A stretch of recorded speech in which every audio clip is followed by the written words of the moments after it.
Praise Master Jesus. God is good. All the time, God is good. Henry here. Just want to share my testimony. I just want to share my testimony because God has been so much good and God has been so much faithful. Every promises of God has not come to pass. Every of them. God always give 100%, and out of that 100%, it comes little by little. It doesn't happen right away.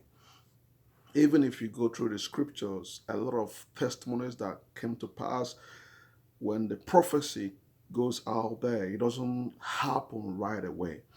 It takes like a journey, it takes like a walk, it takes time. But one one thing that you need to understand and realize is this: the word of God genuinely comes to pass. Okay, so this is my testimony. I've been in America for 4 years. I've been in America for 4 years, but it didn't start just like that. It didn't just come like that. There is a lot of procedure and process of my life that made this day to come to pass. Growing up, my dad died when I was 11 years old. He died close to Christmas period. He died in September, and it was kind of a depressing thing. At the same time, we have to move on with that. But that's a part of testimony because if uh, if that didn't happen in my life, I wouldn't have been who I am today. Because that gave me more courage to be a man. That gave me more courage to stand strong, to protect my family. I'm not the first child, but I'm the second one, but I stood up to fight for my family. That was a great testimony for me. But on that process, my father died. I couldn't go to high school, college. I couldn't go to college, even to get the money to sponsor myself. Or it was very hard for me. My high school was so terrible because I have to keep on going around begging for money to make sure that I paid my school fees. It was very terrible to me. From elementary to high school, it was my father died when I was in elementary six in Nigeria. When you are in elementary six, then the next would be high school. So it was difficult when he died. So I tried to. I was the one that fight so hard to make sure I go in a high school. But God so kind, a man promised to sponsor me, but on the process he left everything there. So I have to fight for myself. I was 11 years old when he died. So I fought for myself, and I tried my best. A lot of things was in my head, a lot of family issues and problems, that was beheading our family, that fell upon our family. It was very, very depressing and frustrating. My mom, she was a prophetess. She is still, at the same time, people don't want to help her. She will be going for help. So many people requested to have sex with her.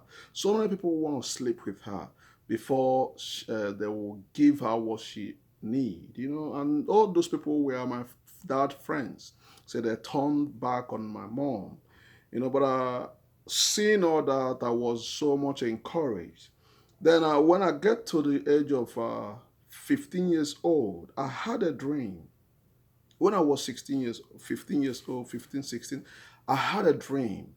And Satan came in my dream. And Satan said to me, "Will you serve me?" It was a dream and I didn't know who came.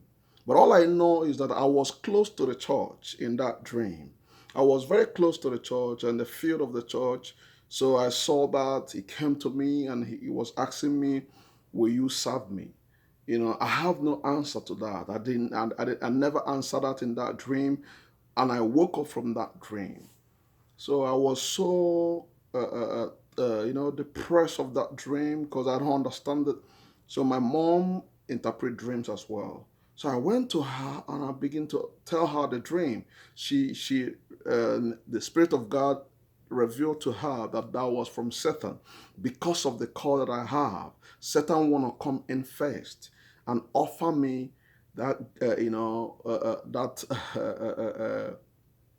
what's it called, that gift or something like that. So Satan want to come in first because Satan will always show up first in everything. So my mom started praying against it and rebuke it and say, "Oh, that tell me, hey, keep saying that you're not gonna serve Satan." So I said I will not serve Satan. So growing up, I don't understand it, and my mom always tell me that you have a calling, and that's the area, the things that I don't want to hear. Like you have a calling, and I'm seeing all these pastors and preachers out there. So I don't want to deal with that. So, but I keep on growing up, keep on. It was so hard. My high school was so terrible because I keep going from houses to houses, friends to friends, to beg for money to sponsor myself to high school. It was very terrible. So, but my life wasn't so perfect like that. It was in and out, doing the will of God, in and out, doing the bad things as growing up. And I remember before my dad died, he saw us. We were smoking cigarette. He saw us, and it was very terrible. He knocked us out. He beat us so bad, and he tied me on the rope. He tied me on his bed. I was there all day, and he came back in the evening time before I ate food and all that. So then, on the process of growing up, I met with friends and all that. Friends, I don't allow friends to control me. That was, because I was having the fear of God. My mom always teach us how to pray, and she want us to pray, and she always tell us the bad things and the good things, that you gotta choose the right things to do. So growing up, it was very challenging, the area that you live in. It was very challenging. A lot of things I couldn't stop myself from doing it, but I did some things. Some things I didn't, like going to club. I never want to go to club. I never been in club, and that was the one thing I could stop myself. Because I have the fear. Even when at the time when I was like 17 years old, I tried to smoke cigarette again, and my older brother was the one that stopped me from doing that. So I stopped doing that. Then I keep going to church. I keep praying for God's favor. When I was 19 years old, I decided to leave the home. I decided to leave home. So I went to the city, to fight for my destiny. So many places I went for prayer, so many places they always tell me, you have a calling. And remember this. This is the only thing I don't want to hear. I just want to hear that your blessing is coming next tomorrow. That God is going to bless you in 2 days' time. That was the only thing I want to hear.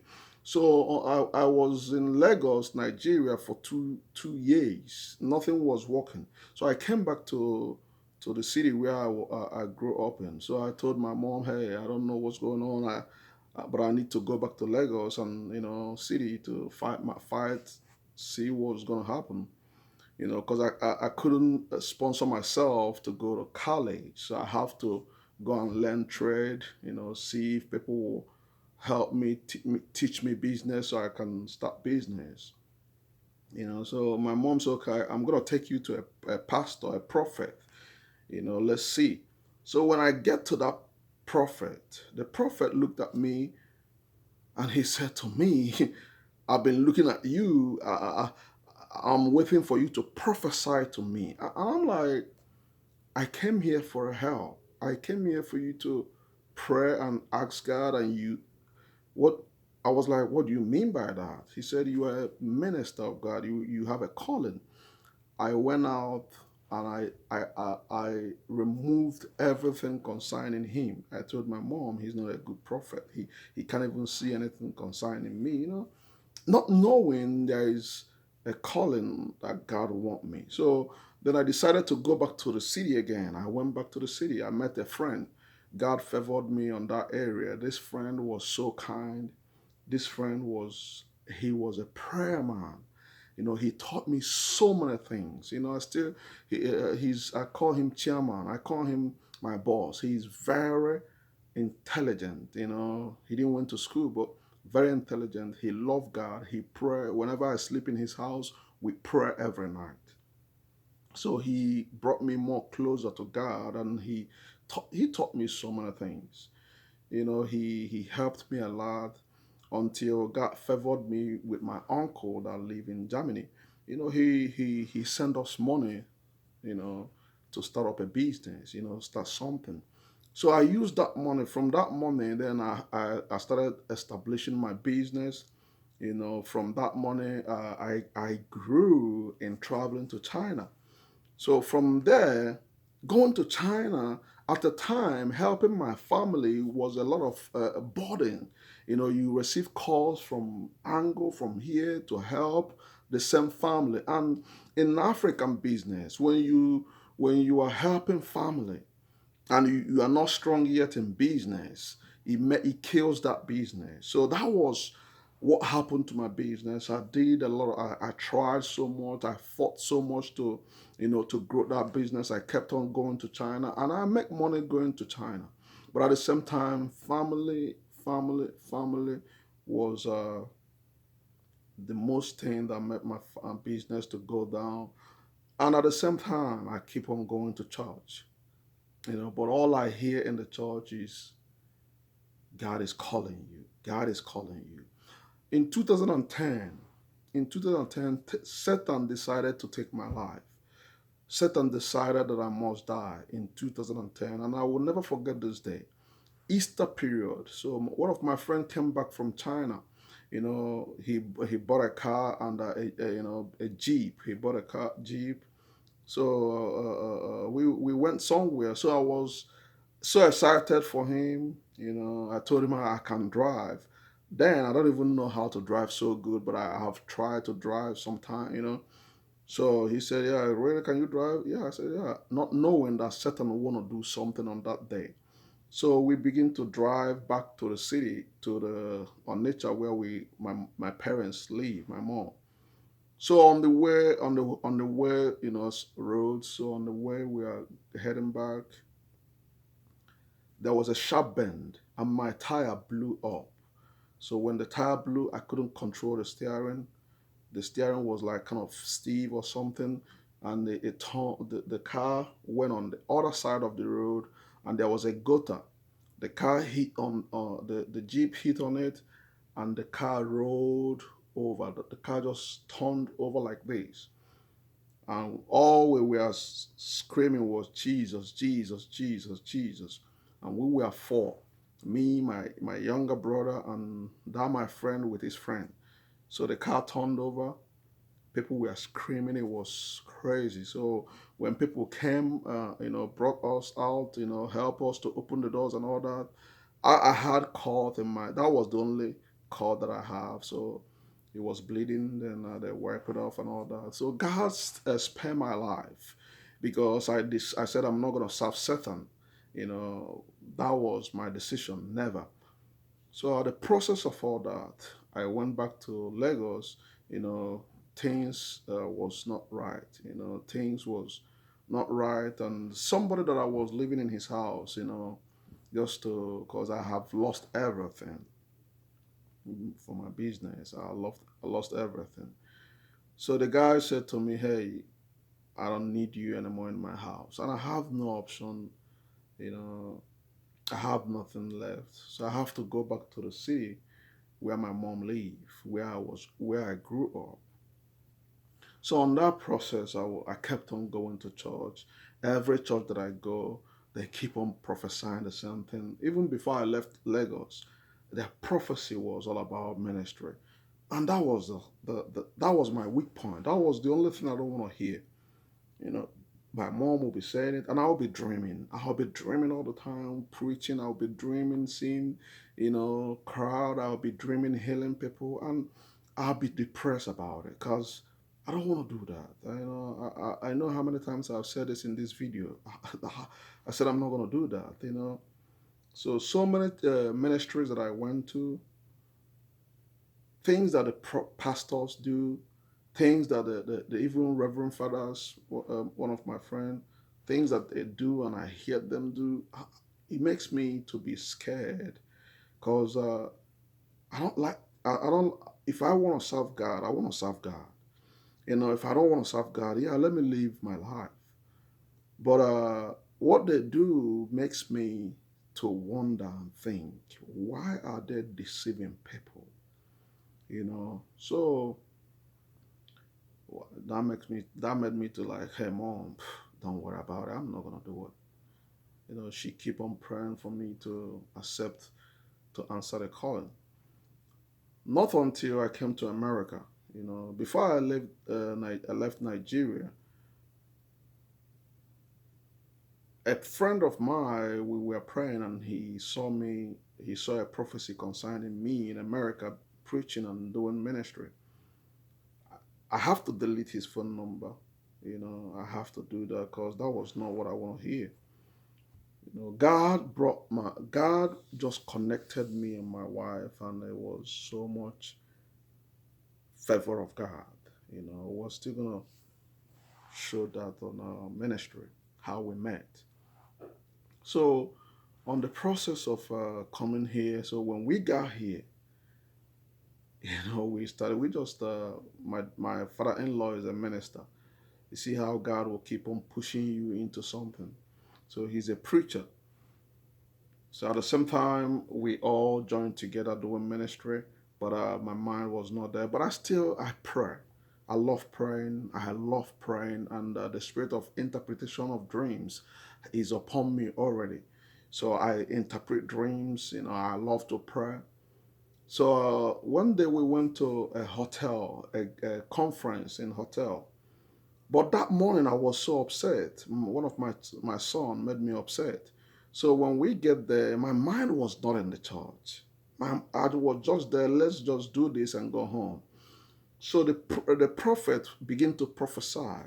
He was just preaching. He wasn't even prophesying. He was just preaching and preaching. Before you know it, he walked down where I was, and I didn't even know he was calling. Hey, you. So I have to turn. I looked at him. He said, "You come out." So I came to him. He began to prophesy very deeply. He began to prophesy, and I still don't get it. So in my head, I'm like, I don't get it. They don't get it. This is not what I need to do. So he said, I must see you after this service. I need to talk to you. I need to speak to you. This is what God is saying concerning you. And I know you don't want to hear this, but I need to speak to you. And he went down on a little bit and began to prophesy to my wife. We was the only two people that he prophesied when he was preaching. And he said, he asked my wife, where's your husband? She pointed at me. It was like, the whole church was like, man, what's going on? So finally, we end up seeing him, and he said to us, "Hey, you have to do this." And this was in 2015. He said, you have to start something." Then I went home. I went home. I made up my mind. It was very difficult for me to make up my mind. To be a minister of God. I told my wife, you know what? I'm tired of running away from the voice of God. I believe that if God is pushing us to do this, He will supply all our needs. He will strengthen us. He will put His word in our mouth. Because the one thing that made me not to do it, one thing is this: I don't like reading. I don't like reading. Reading is like that's no for me. I don't like reading. I don't like reading news. I don't like a lot of things about reading, and even some words to call out the words or like read them out to people. I don't like doing it, and I don't see myself speaking in public. I don't see myself preaching in public. So this is the area, the things that made me no, you can't do. The Spirit always speak to me, no, you can't do that. No, no, you are not qualified to do it. The Spirit always speaks in me, and that was the only thing that makes me to say, no, I'm not going to do it. So when I decided, God began to open scriptures for me. God began to minister to me through scriptures, through dreams. I will have dreams, and a lot of them comes to pass. A lot of them I will hear voices. A lot of them comes to pass, or some of them we pray. And there was a dream that I had, that God used that dream to show me that He can speak to me in dream every time that I want Him to speak. So He showed me one of my family member, his older brother died. And when He showed me that, He said, send him, tell him this. So when I told him, he accepted it. But in 2 to 3 weeks time, the older brother died. So I was like, wow. So that made me to be more focused. That made me to be, okay, God, I will do this. And even the first time, if you can see our first video, I was very nervous. Nobody was even watching us, but I was nervous. I was like, but God continually strengthening me. God continually, you know, being there for us, and He has never failed. He has never failed. And this is my 4th year in America, and I've been a truck driver all this while, and I've never gotten a ticket from police. You know, police has pulled me over for something that happened, and he came there. He was like, "I'm not gonna give nobody a ticket. Just go." So God has been so much favorable, even in my companies. Things that will happen coincident, and God just give me a favor always, always. It's just when we realize there is nothing God cannot do, when we realize with God all things are possible, when we say, okay, genuinely from our heart, Paul said, where is your conscience? When you know that conscience will fish you out wherever you are, that will make you to obey and serve God with all your heart. With all your heart. Even enemy will always want to speak to you. Satan will always want to speak to you. Bullies will come. Depression will come. All those things will come. But when you made up your mind, that you will serve Jesus, nothing will hinder you. Nothing will depress you. Nothing will take that joy away from you. The Bible says, what can separate us from the love of God? What is that? Is he dead? What is that? But when you understand who God is, the testimony that He's going to supply you, people's mind will blow. People will be like, wow, did God do that for him? And I remember a prophecy that my hometown would know about me. I thought it was just a joke. Believe it or not, right now, the news, the rumors, everything, the testimonies has gone viral in my hometown. That's what God is doing, and only God can do it. When I met my wife, the news spread out everywhere. How God can bless somebody just like that, and believe it or not, God has been there strengthening us. God has been there providing for us. I never believed that I will be a minister and somebody will say, hey, I'm blessing you with this $1. I'm blessing you with this $10. I never believed things like that will happen because I'm scared. I don't want to steal from people. I don't want to lie to people so that they will give me money, so that they will give me offering. It scares me. I saw those things growing up, and that was why I never want to do ministry. But to God be the glory. And I said to God, if I will serve you, I will serve you from the depth of my heart, and I will never deceive any of your children. And this is my testimony. If this bless you, all you will do is just share it to somebody, and it will bless as many as that will watch this video. Remember, if you want to be a cool Christian, just go ahead and hit the subscribe button, and God will be always with you. God love you. remembrance by.